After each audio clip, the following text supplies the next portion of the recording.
کیا محرکات کچھ اور بھی ہیں جیسے لوگ چائے مگوئیاں کر رہے ہیں, شاید سینٹ کے الیکشن کے حوالے سے ہے, شاید کچھ قوتیں ہیں جو چاہتی ہیں کہ آپ سینٹ میں اکثریت حاصل نہ کر سکیں, شاید یہ پہلا بلاک ہوگا, اس کے بعد کچھ اور چیزیں بھی سامنے آئیں گی, کیا کہتے ہیں آپ جانا چکسی صاحب؟ سب سے پہلے تو میں یہ وضاحت کر دوں کہ چیف منسٹر بلوچستان نواب ثناء اللہ زیری استعفیٰ نہیں دینے جا رہے ہیں, ان خبروں میں کوئی صداقت نہیں.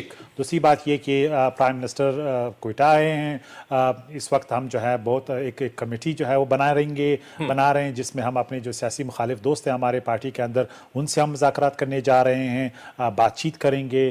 جو ہمارے سیاسی باقی پارٹیاں ہیں جس میں جے یو آئی بھی شامل ہے, کاف لیگ بھی شامل ہے, بزنجو صاحب بھی ہمارے بھائی ہیں, کولیگ رہے ہیں, وہ بھی شامل ہے. ان کے لیے ایک اور کمیٹی ہم بنائیں گے کہ جے یو آئی سے اسپیسیفکلی ہم مذاکرات کریں. ہم نے ابھی تک ان کو کوئی آفر نہیں کی ہے, لیکن مذاکرات سیاست میں آپ کو معلوم ہے حرف آخر نہیں ہوتا, تو ہم پھر بھی انہیں انگیج کریں گے. سیاست میں دیر اور سویر یہ میرے خیال میں یہ اہمیت نہیں رکھتی. لیکن اب آپ کے پاس وقت تھوڑا ہے, کل تک کا وقت ہے. نہیں, کل تک وقت نہیں ہے. کل تو 20% ایک فورم اسمبلی میں 20% اس کی نمائندگی کی ضرورت ہے کہ موو ہو, ٹیبل ہو. اس کے بعد پھر رائے شماری ہوگی جس میں اسٹرینتھ جو ہے ہمارے اپوزیشن نے ثابت کرنا ہے, کیونکہ اونس ان پہ ہے کہ ان کے پاس میجورٹی ہے. ہم تو بیٹھے ہیں کہ ہماری 2/3 میجورٹی ہے, اور اب انہوں نے ثابت کرنا ہے کہ جو نمبر یہ دعویٰ کر رہے ہیں میڈیا پہ واقعی اسمبلی کے اندر ان کے پاس ہیں یا نہیں. اور اگر کل وہ ثابت کر دیتے ہیں, کل تو ثابت کرنے کا دن ہی نہیں, کل تو صرف ٹیبل موو ہوگا.